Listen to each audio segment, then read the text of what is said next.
جو کچھ میں اس کے سامنے کر رہا تھا وہ بہرحال جرم نہیں تھا۔ اگر میں ایسے مجرم کو زندہ گاڑ دیتا تب بھی وہ یہی سمجھتا کہ میں نے انصاف کیا ہے۔ میرا خیال ہے کہ تم نے یہ 20,000 روپے کسی بینک سے نکلنے والے سے چھینے ہیں، میں نے کہا۔ اس نے اقرار میں سر ہلایا۔ وہ اب سیدھا کھڑا نہیں رہ سکتا تھا، چنانچہ فرش خاک پر گھٹنوں میں سر دیے بیٹھا تھا۔ کیسے؟ جیب کاٹنے والے کلوروفارم کی شیشی نہیں استعمال کرتے، میں نے کہا۔ وہ کچھ بتانے پر آسانی سے تیار نہ ہوتا تھا اور بظاہر اس کی حالت اتنی خراب ہو چکی تھی کہ اس پر مزید تشدد جان لیوا ثابت ہو سکتا تھا، مگر وہ المیہ اداکاری کے دردناک آوازیں نکالنے کا اور عالم نزا طاری کرنے کا ماہر تھا۔ بعد میں اس کی قوت برداشت کہیں زیادہ ثابت ہوئی۔ میں نے اسے کچھ اور بجایا تو اس نے حقیقت اگل دی۔ وہ بینک سے نکلنے والوں کو لوٹتا تھا، اس کے لیے وہ بینک اسکوائر کے مختلف بینکوں میں گھومتا رہتا تھا۔ کہیں نہ کہیں اسے کسی دفتر کا کیشیئر یا کوئی شریف بزنس مین مل جاتا تھا جو معقول رقم لے کر نکلتا تھا اور رکشہ، ٹیکسی یا اپنی سواری لے کر جانے کی بجائے پیدل روانہ ہو جاتا تھا، اس اعتماد کے ساتھ کہ دن دہاڑے بھرے بازار میں اسے کون لوٹ سکتا ہے۔ وہ بیگ یا بریف کیس کو مضبوطی سے پکڑے رکھتے تھے اور اطمینان سے چلے جاتے تھے، اور یہ بھی نہیں غور کرتے تھے کہ ان کے دائیں بائیں یا آگے پیچھے کون ہے۔ موقع پاتے ہی وہ کلوروفارم میں بھیگا ہوا رومال ان کی ناک پر رکھ دیتا تھا، اور جب وہ چکرا کے گر پڑتے تھے تو وہ فوراً انہیں سنبھال لیتا تھا۔ یہ ظاہر کرتا تھا کہ وہ خود بھی اچانک بے ہوش ہو جانے والے شخص کے ساتھ ہے جسے مرگی کا دورہ پڑا ہے یا ہارٹ اٹیک ہوا ہے۔ اسے رکشہ، ٹیکسی میں ڈال کے ہسپتال لے جاتے ہوئے وہ بے ہوش آدمی کا نقد سرمایہ اپنے قبضے میں کرتا تھا، اور ہسپتال پہنچنے کے بعد رکشہ ٹیکسی ڈرائیور کو ایمرجنسی وارڈ کے باہر روک کر انتظار کرنے کو کہتا تھا تاکہ وہ اندر سے اسٹریچر منگوا لے، لیکن وہ ایمرجنسی وارڈ میں ایک طرف سے داخل ہو کے دوسری طرف سے باہر نکل جاتا تھا۔ انتظار سے گھبرا جانے والا ڈرائیور جب کسی سے بات کرتا ہوگا تو پھنس جاتا ہوگا۔ کرنے والے اس سے نہ جانے کتنے سوال کرتے ہوں گے کہ مریض کون ہے، اس کا مریض سے کیا رشتہ ہے، مریض کو کیا ہوا تھا اور اسے کون لے کر آیا تھا۔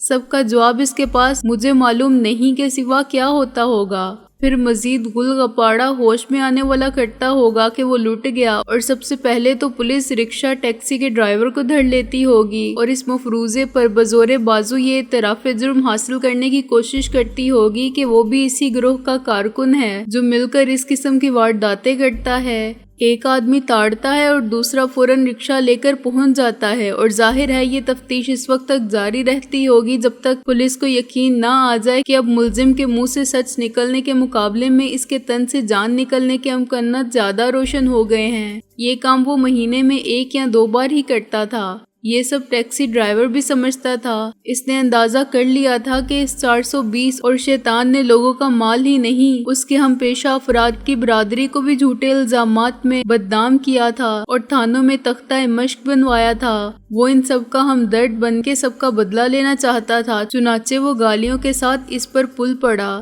میری تفتیش نے ملزم کو نیم جان کر دیا، ورنہ وہ ٹیکسی ڈرائیور سے کبھی مار نہ کھاتا، اور شاید ٹیکسی ڈرائیور اتنی جرأت رندانہ کا مظاہرہ نہ کرتا۔ اس وقت میں یہ سوچنے لگا کہ اب مجھے کیا کرنا چاہیے۔ اگر میں خود مفرور مجرم نہ ہوتا تو اس مجرم کو پولیس کے حوالے کرنا اپنا فرض سمجھتا اور یہ فرض ادا کر کے مطمئن ہو جاتا۔ اب بڑا چور چھوٹے چور کو کس منہ سے کوتوال کے سامنے لے کر حاضر ہو۔ ٹیکسی ڈرائیور اپنے انتقامی جذبے کو بجھا چکا تھا، اور اگر میں یہ ذمہ داری اس کے سپرد کرتا تو وہ کہتا کہ مجھے تو معاف رکھیے جناب، تھانے میں اپنی مرضی سے جانا ممکن ہے، وہاں سے آنا اپنی مرضی کی بات نہیں۔ وہ سب آنکھ سے دیکھتے ہیں اور ایک لاٹھی سے ہانکنے کی کوشش کرتے ہیں۔ اگر میں اس کو چھوڑ دیتا تو وہ اپنے جاننے والے کے ذریعے یہ خبر آگے پہنچا دیتا کہ ملزم سکندر بخت یہی موجود ہے۔ پھر میں یوں پکڑا گیا اور فلاں ٹیکسی میں دے جانے والوں کو روڈ کی سیر کرانے لے گیا۔ اوئے ہٹا کٹا بندہ، ایسے کرتوت۔ ٹیکسی ڈرائیور نے گوشمالی کے بعد اسے راہ راست پر لانے کے لیے تلقین شروع کر دی۔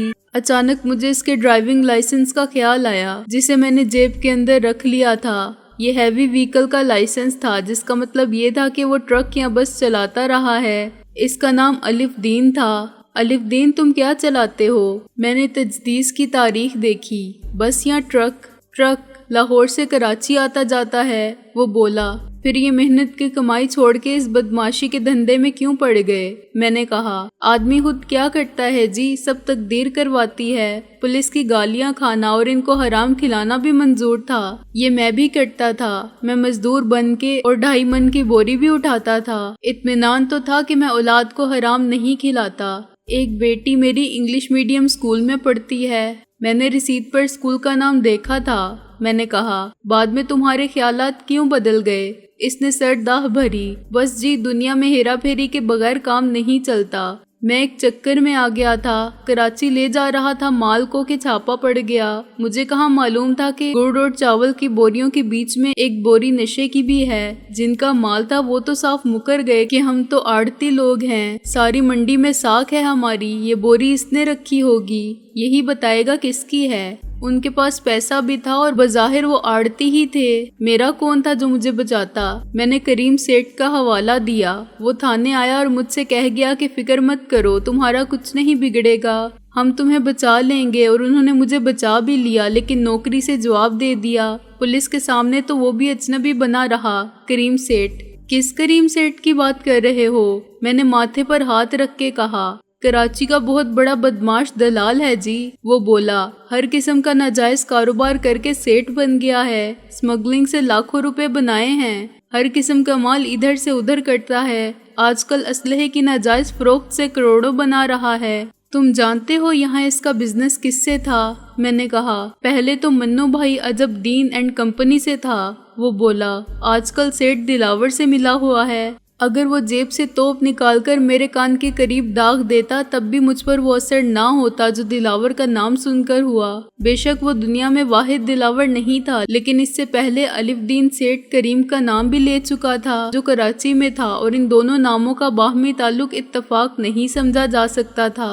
ٹیکسی ڈرائیور تو میری طرف دیکھ ہی نہیں رہا تھا، لیکن الف دین سے میری حالت کا تغیر چھپا نہ رہ سکا۔ حالانکہ اپنے طور پر میں نے پوری کوشش کی تھی کہ صورت سے کچھ ظاہر نہ ہونے دوں۔ میں چند منٹ تک بے یقینی کے خلا میں معلق رہا، پھر آہستہ آہستہ میں نے حواس پر قابو پایا۔ تم الطاف کو جانتے ہو؟ ٹافو نام تھا اس کا۔ میں نے کہا اب بالآخر میرا ذہن اس گتھی کو سلجھانے میں کامیاب ہو گیا تھا کہ جی پی او میں پہلی بار الف دین کو دیکھ کر مجھے اس کی صورت جانی پہچانی کیوں لگی تھی۔ اس نے سر ہلایا۔ وہ میرا چھوٹا بھائی ہے جی، مگر اس کی صورت پر حیرانی نظر آنے لگی۔ آج کل کہاں ہے وہ؟ میں نے کہا، اور دونوں بھائیوں کی صورت کی مشابہت پر غور کرنے لگا۔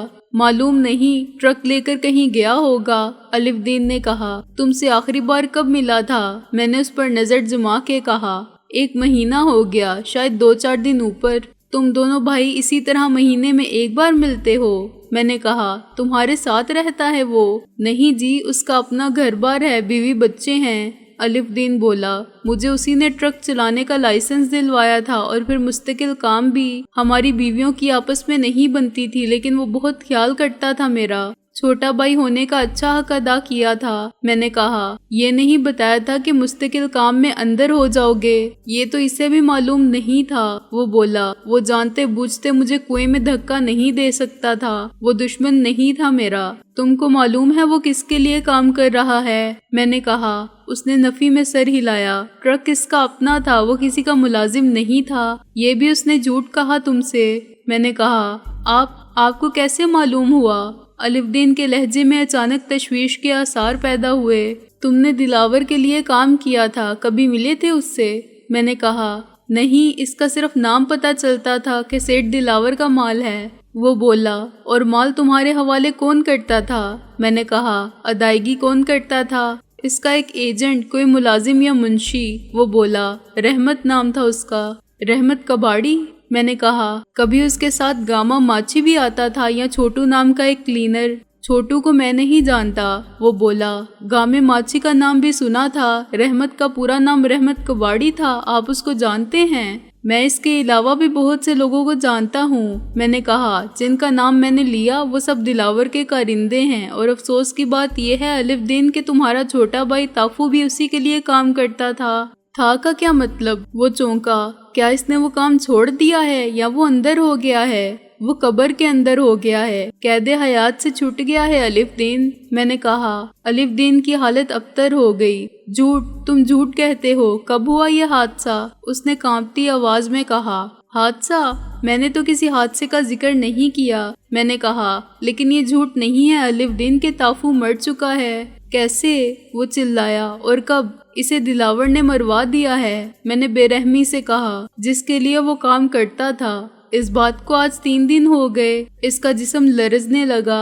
3 دن ہو گئے؟ تافو کو مرے 3 دن ہو گئے؟ وہ کھوکھلے لہجے میں بولا۔ ہاں، اسے بھی تمہاری طرح سازش کے جال میں پھنسا لیا گیا تھا۔ میں نے کہا، وہ بھی محنت مزدوری کر کے حق حلال کے کھانے کو اچھا سمجھتا تھا، اور اسے بھی معلوم نہیں تھا کہ وہ جس کے لیے کام کرتا ہے اس کا اصل دھندا کیا ہے۔ وہ اپنی 1000 روپے مہینہ کی تنخواہ میں خوش تھا۔ پھر سیٹھ کریم نے اس کے ساتھ زبردستی کی۔ اس نے دلاور کا ایک مال سے بھرا ہوا ٹرک غائب کر دیا۔ رحمت کباڑی اور تافو کو خاموش رہنے کے 5 لاکھ دیے، اور دلاور کو اطلاع کر دی کہ گودام پر چھاپا پڑ گیا ہے۔ اس نے کسی سے مل کر اخبار میں خبر لگوا دی تھی، لیکن دلاور کو معلوم ہو گیا۔ اس نے رحمت کباڑی اور تافو کو مروانے کا بندوبست کر دیا تھا۔ رحمت تو مارا گیا۔ میں نے عمدن اس کی موت کے اصل واقعات بتانے سے گریز کیا۔ تافو کو اتنا وقت مل گیا تھا کہ وہ رقم بیوی بچوں کے حوالے کر گیا اور انہیں تاکید کر گیا کہ وہ فرار ہو جائیں۔ تافو کو یقین تھا کہ دلاور کے کارندے انہیں کبھی تلاش نہیں کر سکتے۔ اپنی جان دے کر اس نے بیوی بچوں کی جان بچا لی، ورنہ دلاور انہیں بھی نہ چھوڑتا۔ پیسہ ان کے پاس ہے، ان کے لیے زندہ رہنا مشکل نہیں ہوگا، وہ خوش رہیں گے۔ تافو کے بغیر؟ الف دین دھاڑے مار مار کے رونے لگا۔ کیا پیسہ باپ ہوتا ہے؟ اس کی بیوی تو 1000 روپے مہینہ میں بھی خوش تھی۔ خوش نہ ہوتی تو اس کے ساتھ کیوں رہتی؟ کوئی بیوی اپنے گھر کو 5 لاکھ میں بیچ کر خوش رہ سکتی ہے؟ میں نے اس کے کندھے پر تھپکی دی۔ میرا یہ مطلب نہیں تھا۔ تافو تو کسی صورت نہیں بچ سکتا تھا۔ اگر وہ 5 لاکھ لینے سے انکار کرتا تو غبن کرنے والے اسے مار ڈالتے۔ غبن کرنے والوں کا ساتھی بنا تو مالک سے نمک حرامی اور غداری کرنے کی سزا پائی۔ سزا سے اسے کوئی نہیں بچا سکتا تھا، مگر اس نے بیوی بچوں کے لیے کچھ تو کیا۔ صبر کرو اور ہمت سے کام لو۔ کیسے صبر کروں؟ وہ چلا کے اور آسمان کی طرف ہاتھ اٹھا کے بولا۔ کہاں سے لاؤں ہمت؟ ٹیکسی ڈرائیور پاگل ہونے کے قریب تھا۔ اسے یقین نہیں آ رہا تھا کہ اتنی سی دیر میں صورتحال اس حد تک کیسے بدل گئی کہ ظالم و مظلوم ایک ہو گئے۔ کچھ دیر پہلے میں جس کو زندہ گاڑ دینے اور اس کی لاش کو گدھوں اور گیدڑوں کے لیے چھوڑ جانے کی دھمکی دے رہا تھا اور مار مار کے جان سے مار دینا چاہتا تھا، اب میں اس کے ساتھ ہمدردی کر رہا تھا، اسے ہمت سے کام لینے اور صبر کرنے کی تلقین کر رہا تھا۔ اچانک اس بدماش کے بھائی سے میرا تعلق نکل آیا تھا اور میں اس کے خاندانی معاملات پر بات کرنے لگا تھا۔ باقی سب نام اس کے لیے غیر ہیں اور اجنبی تھے۔ رحمت کباڑی، دلاور یا گامے ماچھی کے نام سے اس کو صرف یہ اندازہ لگانے میں مدد ملی ہوگی کہ وہ تافو کی موت کے ذمہ دار تھے۔ بے ایمان اور غلط قسم کا کاروبار کرنے والے لوگ تھے، اور میرا بھی ان سے تعارف ضرور تھا۔ اب یہ خدا جانے کہ میں بھی ان کا کارندہ تھا یا قانون کا نمائندہ۔ بدماشوں کو پولیس بھی جانتی ہے اور اکثر جاننے والوں سے زیادہ جانتی ہے۔ میں الف دین کے متعلق سوچ رہا تھا۔ وہ بھی مار گزیدہ تھا اور بھائی کے قتل کی خبر نے اس کو زخم خوردہ سانپ کی طرح انتقام کی آرزو میں پاگل کر دیا تھا۔ اس کی دشمنی کے اسباب جدا تھے۔ وہ مختلف وجوہات کی بنا پر دلاور اینڈ کمپنی کا دشمن ہو رہا تھا اور اس کے نقصانات کی نوعیت بھی مختلف تھی، لیکن دلاور کے خلاف اس کے اور میرے جذبات کی نوعیت یکساں تھی، اور میں نے اسے اپنے ساتھ شامل کر لیا تھا۔ اس کے جذبات کو ہوا دینا اور اسے اندھے انتقام کے جنون میں مبتلا کرنا کوئی مشکل کام نہیں تھا، کیونکہ وہ عقل و ذہانت میں اس درجے سے بھی کم تھا، اور اگر میں احتیاط کے ساتھ اس کی ہمدردی حاصل کر کے اسے یقین دلانے میں کامیاب ہو جاؤں کہ اس کا اور میرا دشمن ایک ہی ہے، تو وہ بھی میرے لیے اتنا ہی کارآمد ثابت ہو سکتا تھا جتنا استاد ٹیڈی ہوا تھا۔ وہ بھی ایک نچلے درجے کا بدماش تھا، مگر ہم نے اسے عزت دی اور عزت نفس کا احساس دیا تو وہ شاطر اور عیار ذہن رکھنے والے، شریف اور معتبر کہلانے والے دوست نما دشمنوں سے زیادہ مخلص ثابت ہوا۔ لیکن یہ سب کچھ اس جنگل میں اور اس ٹیکسی ڈرائیور کے سامنے نہیں ہو سکتا تھا۔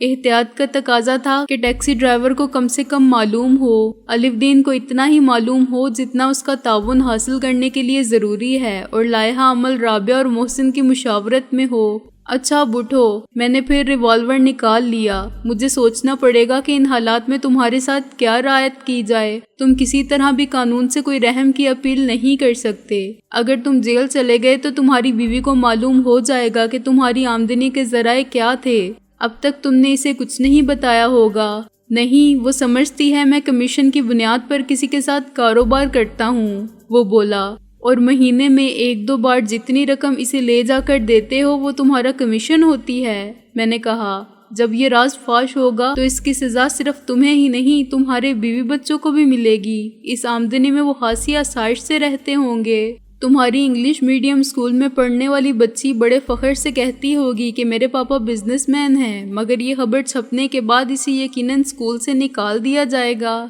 اس نے انکار میں سر ہلایا۔ اسکول سے اسے کوئی نہیں نکال سکتا۔ اسکول میرا اپنا ہے۔ میں بھونچکا رہ گیا۔ اسکول تمہارا ہے؟ وہ کیسے؟ ایسے کہ اسکول میرے پیسے سے بنا ہے اور میری بیوی اسکول کی سرپرست ہے، وہ بولا۔ وہاں فیس آدھی لی جاتی ہے۔ میرا دماغ گھوم گیا۔ پردہ اٹھتا ہے تو چشمے تماشائی کو کیا کیا نظر آتا ہے۔ یہ دھوکے سے لوگوں کو لوٹنے والا شخص مال غنیمت سے اسکول چلا رہا تھا، قوم کے نونہالوں کو زیور تعلیم سے آراستہ کر رہا تھا، اور اس کی بیوی درس و تدریس کے معزز اور مقدس پیشے سے وابستہ تھی۔ اس کا ایک ہاتھ چور اور گناہ گار تھا جو حرام کماتا تھا اور دوسرے ہاتھ میں تھما دیتا تھا، اور یہ دوسرا ہاتھ کار خیر میں مصروف تھا۔ نام منظور ہے تو فیض کے اسباب بنا، پل بنا، چاہ بنا، مسجد و تالاب بنا۔ شاعر نے یہ نکتہ نہیں سمجھایا کہ فیض کے اسباب بنانے کے لیے معاشی وسائل جائز طریقے سے پیدا کیے جائیں یا ناجائز طریقے سے۔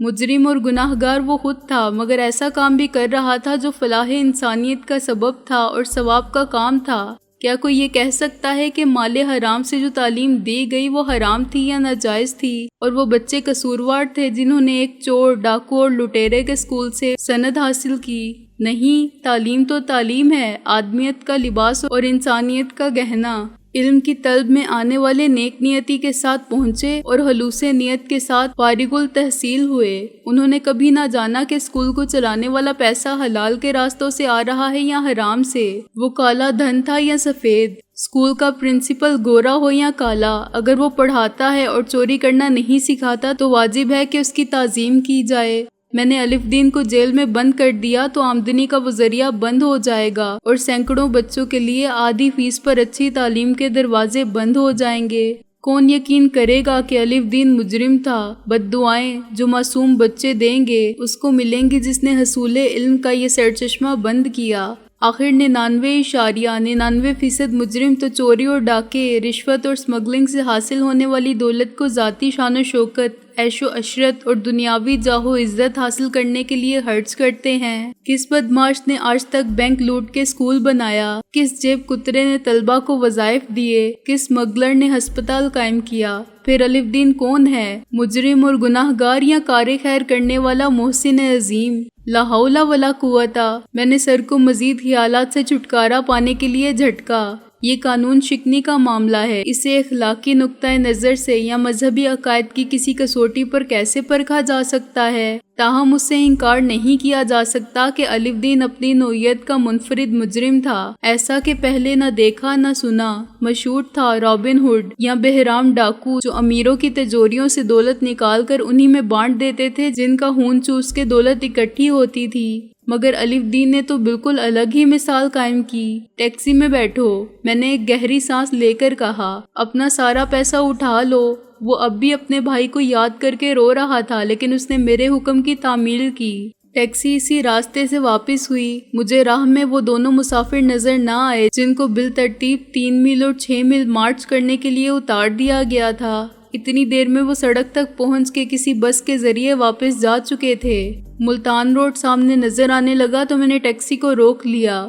مجھے افسوس ہے کہ تمہارا وقت بھی ضائع ہوا، میں نے کہا، اور تم کو بلا وجہ پریشانی اٹھانا پڑی۔ میں نے 200 روپے ٹیکسی ڈرائیور کی خدمت میں پیش کیے۔ امید ہے یہ اس تلافی کے لیے کافی ہوں گے۔ ٹیکسی ڈرائیور نے نوٹ لے لیے۔ مہربانی جی، میں تو سمجھا تھا آج ٹیکسی گئی یا جان گئی۔ اگر تم تعاون نہ کرتے تو ایک چیز ضرور جاتی، میں نے کہا۔ یہ دونوں آنی جانی چیزیں ہیں، آئندہ بھی جا سکتی ہیں اگر تم نے وعدے کے مطابق سب کچھ فراموش نہ کیا۔ وہ سب جو تم نے دیکھا اور سنا، تمہاری ٹیکسی کا نمبر ہمارے پاس ہے، اس لیے ہم تم کو تلاش کر سکتے ہیں، مگر ہمارا پتہ تمہارے پاس نہیں ہے، اس لیے تم دوبارہ اکیلے یا کسی کے ساتھ ہم سے ملنے نہیں آ سکتے۔ غیر شعوری طور پر میں نے جمع کا صیغہ استعمال کیا تھا اور ابھی سے الف دین کو اپنے ساتھ سمجھ لیا تھا۔ خدا نہ کرے کہ پھر آپ سے ملاقات ہو جی۔ آج 2 نفل پڑھوں گا شکرانے کے اور دادا صاحب کے مزار پر حاضری دوں گا۔ ٹیکسی ڈرائیور نے کہا، آپ بھی کہا سنا معاف کر دے تو بڑی مہربانی، اب میں جاؤں؟ جاؤ، یہاں سے سڑک تک پہنچنے میں تم کو 10 منٹ بھی پیدل نہیں چلنا پڑے گا۔ میں نے کہا، پیدل؟ وہ چلایا، دیکھو یہ ٹیکسی میری نہیں ہے، میں کرائے پر چلاتا ہوں، مالک کو کیا جواب دوں گا میں؟ شام کو 6 بجے ریلوے اسٹیشن پر دیکھ لینا۔ میں نے کہا، ٹیکسی مل جائے گی۔ ٹیکسی ڈرائیور کا چہرہ بے یقینی کے باعث قابل رحم ہو گیا تھا۔ میں نے آگے بڑھتے ہوئے الف دین کے کندھوں پر ریوالور سے تھپکی دی۔ وہ 22,000 روپے اسے دے دو، زر ضمانت کے طور پر۔ اب الف دین کا چہرہ اتر گیا، لیکن اس نے 22,000 روپے ٹیکسی ڈرائیور کو دے دیے۔ ہو سکتا ہے کہ تمہاری ٹیکسی کی قیمت اس سے زیادہ ہو تمہاری نظر میں نے کہا، ویسے اس چھکڑے کو خریدنا ہوتا تو میں 15-16 ہزار سے زیادہ میں نہ لیتا، پھر بھی یہ رقم ضمانت کے طور پر رکھو، شام کو ٹیکسی مل جائے تو واپس کر دینا، ورنہ مالک کو دے دینا، میرا خیال ہے وہ تمہیں کچھ نہیں کہے گا۔ ٹیکسی ڈرائیور نے رقم جیب میں رکھی اور نیچے اتر گیا۔ ابھی تک اس کو پوری طرح یقین نہیں آیا تھا کہ میں اس کے ساتھ مذاق نہیں کر رہا ہوں۔ میرا رویہ بہت عجیب اور ناقابل فہم رہا تھا۔ اسے اتارنے کے بعد میں اسے گولی مار دیتا اور پھر رقم چھین لیتا تو اسے بالکل تعجب نہ ہوتا۔ وہ آہستہ آہستہ مردہ قدموں سے چل پڑا۔ تم بس اور ٹرک چلا سکتے ہو تو یہ ٹیکسی تمہارے لیے کھلونا ہے۔ میں نے الف دین سے کہا، ڈرائیونگ کرو لیکن میری ہدایات کو غور سے سنتے رہو۔ یہ بات مت بھولو کہ معمولی سی خلاف ورزی یا غلطی پر میں گولی چلانے میں دیر نہیں کروں گا، اور ابھی تمہارا دم بھی نہیں نکلا ہوگا کہ میں لاش سڑک پر پھینک کے نکل جاؤں گا۔ الف دین نے کسی رد عمل کا اظہار کیے بغیر ڈرائیور کی جگہ کھسک کر ٹیکسی کو آگے بڑھایا۔ 2 منٹ میں ہم ٹیکسی ڈرائیور کے پاس سے گزرے اور خیر سگالی کے جذبات کا اظہار کرنے کے لیے میں نے مسکرا کے ہاتھ ہلایا۔ وہ ڈر کے ایک طرف ہو گیا تھا کہ کہیں ہم اسے کچلتے ہوئے گزرنے کا ارادہ نہ رکھتے ہوں۔ ٹیکسی گزر گئی تو اسے اطمینان نصیب ہوا اور اس نے بھی جواب میں ہاتھ ہلایا۔ مین روڈ پر ٹریفک میں شامل ہونے سے پہلے الف دین نے ٹیکسی کو روک کر دائیں بائیں دیکھا اور اسی وقت میں نے پیچھے سے اس کی گردن پر ہاتھ مارا۔ وہ آواز نکالے بغیر سٹیئرنگ پر جھک گیا۔ پیر کلچ پر سے ہٹا تو گاڑی نے ایک جھٹکا لیا اور اس کا انجن بند ہو گیا۔ میں اطمینان سے اتر کے آگے آیا، الف دین کو ساتھ والی سیٹ پر لڑکایا اور انجن پھر سٹارٹ کیا۔ میں نہیں چاہتا تھا کہ آبادی میں پہنچتے ہی وہ SOS دینے لگے یا ایک دم کود کر فرار ہو جائے۔ ابھی مجھے اس سے بہت کچھ پوچھنا تھا۔ بظاہر وہ تعاون پر آمادہ تھا، لیکن اس کے دل میں کیا ہے یہ میں کیسے جان سکتا تھا؟ آبادی شروع ہونے کے بعد میں نے ادھر ادھر کی دکانوں پر نظر رکھی اور جیسے ہی مجھے پبلک ٹیلی فون کا سائن بورڈ نظر آیا میں نے ٹیکسی روک لی۔ الف دین سیٹ کی پشت سے یوں آنکھیں بند کیے سر لگائے بیٹھا تھا کہ نیند میں معلوم ہوتا تھا۔ میں نے لاہور ہوٹل کا نمبر ملایا۔ نواب ننھے خان صاحب اگر کمرے میں ہوں تو بات کروا دیں۔ میں نے کہا، ڈاکٹر امجد کے کمرے میں ہوں گے، کیا کہوں ان سے؟ آپریٹر نے کہا، کون بات کرے گا؟ نواب ننھے خان کے ماموں۔ میں نے کہا، لندن والے ماموں، وہ سو رہے ہوں تو ان کی ہمشیرہ پرنسس صوفیہ ہوں گی۔ 1 منٹ کے بعد رابعہ نے ہیلو کہا تو میں نے اسے ڈانٹنا شروع کیا۔ کوئی حد ہوتی ہے نامعقولیت کی، یعنی ہم نے آپ کو وہاں چھوڑا تھا تو آخر کس لیے؟ آپ ایسے غائب ہوئی جیسے ننھے خان کے سر سے سینگ، مطلب وہی کہ گدھے کے سر سے۔ رابعہ ہنسنے لگی، جہاں سے بھی بول رہے ہو خوب بول رہے ہو، کوئی اور بھی ہے ساتھ؟ ہاں، چچا اونگتے ہان ساتھ ہیں، ٹیکسی میں سو گئے ہیں۔ میں نے ٹیکسی کی طرف ایک نظر ڈالی۔ ٹیکسی کس کی ہے؟ رابعہ نے بے حد عقل مند ہونے کا ثبوت دیا۔ میں بہت خوش بھی تھا کہ وہ بخیریت واپس پہنچی۔ ابھی تو اپنی ہی ہے۔ میں نے کہا، ہم ادھر ہی آ جاتے ہیں، تم اپنی بگی لے کر آ جاؤ ٹھنڈی سڑک پر۔ میں نے ریسیور رکھا تو دکاندار مسکرا رہا تھا۔ اگر میں اتنا سنجیدہ نہ ہوتا تو وہ میری گفتگو کو مذاق سمجھتا۔ میرے ٹیکسی تک جانے اور روانہ ہونے تک وہ مجھے بڑی دلچسپی سے دیکھتا رہا کہ آج کل بھی نوابی کے کیسے کیسے نادر نمونے دیکھنے میں آتے ہیں۔ میں نے الف دین کو سونے دیا۔ ابھی کم سے کم آدھے گھنٹے تک اس کے ہوش میں آنے کا کوئی امکان نہیں تھا۔ مال روڈ شروع ہوتے ہی میں نے ہر گاڑی پر نظر رکھی جو سامنے سے گزری یا سڑک کے کنارے کسی نمایاں جگہ پر کھڑی ہوئی نظر آئی۔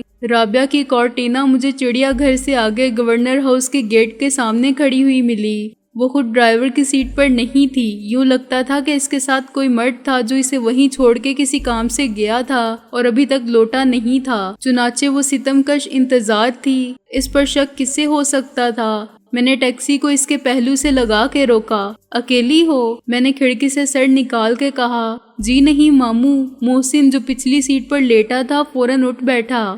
ہم بھی ساتھ ہیں، اور میرے ساتھ والی سیٹ پر بیٹھے ہوئے شخص کو غور سے دیکھنے لگا۔ یہ نمونہ تو پہلے بھی دیکھا ہے، رابعہ نے سوچتے ہوئے کہا۔ اس کی نظر الف دین پر رہی۔ 19-20 کا فرق ہے، محسن نے کہا، ورنہ میں سمجھتا مردہ پھر زندہ ہو گیا۔ بالکل، کیا یہ تافو کا بھائی ہے؟ رابعہ نے یوں کہا جیسے کوئی بہت مشکل سوال حل کر لیا ہو۔ یہ باتیں کرنے کی جگہ نہیں، میں نے کہا، اسے جنگی قیدی سمجھو، بہت اہم مہرہ ہے جو واضح پلٹ سکتا ہے۔ اس کو گاڑی میں شفٹ کرنے کے بعد یہ طے کریں گے کہ اس کی حفاظت کے لیے کیا خصوصی اقدامات کیے جائیں۔ میں نے اور محسن نے الف دین کو کار میں ڈالا۔ اس وقت شام کے 5 بجنے والے تھے۔ میں نے ٹیکسی کی چابی محسن کو دی اور اسے کہا کہ وہ ریلوے اسٹیشن کی جانب چلے، ٹیکسی کو سٹینڈ پر روک کر انتظار کرے۔ کس کا انتظار کروں؟ محسن نے کہا۔ ایک شخص آئے گا اور 22,000 میں ٹیکسی خرید لے گا۔ میں نے سنجیدگی سے کہا، بات پکی ہو گئی ہے، بیانیہ بھی دے دیا ہے، یہ چکر کیا ہے؟ محسن نے میری بات میں مذاق کا کوئی پہلو نہ پا کے کہا۔ چکر کیسا؟ میں نے کہا۔ وہ شخص ٹھیک 6 بجے آئے گا، میں نے کہا۔ ہلکے نیلے رنگ کی قمیض اور سفید رنگ کی شلوار، دبلا پتلا آدمی ہے، خشخشی داڑھی اور تیکھی مونچھوں والا۔ جب تک پیسے نہ دے ٹیکسی کی چابی اسے مت دینا۔ لا حول ولا قوت، ہم گاڑیاں خریدتے تھے، چراتے تھے اور چھینتے تھے، محسن بولا۔ یہ دھندا کب سے شروع کیا ہے اور یہ ٹیکسی آخر کہاں سے؟ ابھی تو ملتان روڈ سے آئی ہے، میں نے کہا۔ اب آپ ویسا ہی کریں جیسا میں فرما رہا ہوں، ہم تمہارے پیچھے ہیں اور پیچھے کار پارکنگ ایریا میں موجود رہیں گے۔ شک ہو تو پلٹ کر دیکھ لینا، خطرہ ہو تو دوڑ کر آ جانا۔ ڈوس ڈوس کرتے کشتوں کے پشتے لگاتے نکل جائیں گے۔ ٹیکسی ڈرائیور ٹھیک 6 بجے ادھر ادھر دیکھتا نمودار ہوا اور سیدھا اپنی ٹیکسی کی طرف یوں بڑھا جیسے دیہاتی گمشدہ بھینس سے گلے ملنے لپکتا ہے۔ محسن خان ذرا فاصلے پر ٹہل رہے تھے، معلوم نہیں ان کے درمیان کیا گفتگو ہوئی، لیکن 5 منٹ میں صورتحال واضح ہو گئی۔ ٹیکسی ڈرائیور نے رقم ان کے ہاتھ پر رکھی اور انہوں نے چابیاں دے کر ہاتھ ملایا۔ پھر ڈرائیور اپنی ٹیکسی لے کر روانہ ہو گیا اور محسن پلٹا۔ ویری گڈ، میں نے کہا۔ آدمی شریف تھا یا بزدل، ورنہ اکیلا نہ آتا۔ 22,000 میں سودا برا نہیں رہا۔ محسن نے الف دین کو تھوڑا سا سمیٹ کر اپنے لیے پچھلی سیٹ پر تھوڑی سی جگہ بنائی۔ میں نے اس سے کہا کہ خوش قسمت ہو، ورنہ یہ ٹیکسی میں 15-16 ہزار سے زیادہ میں نہ خریدتا۔ بہت حیران ہوا میری بات پر۔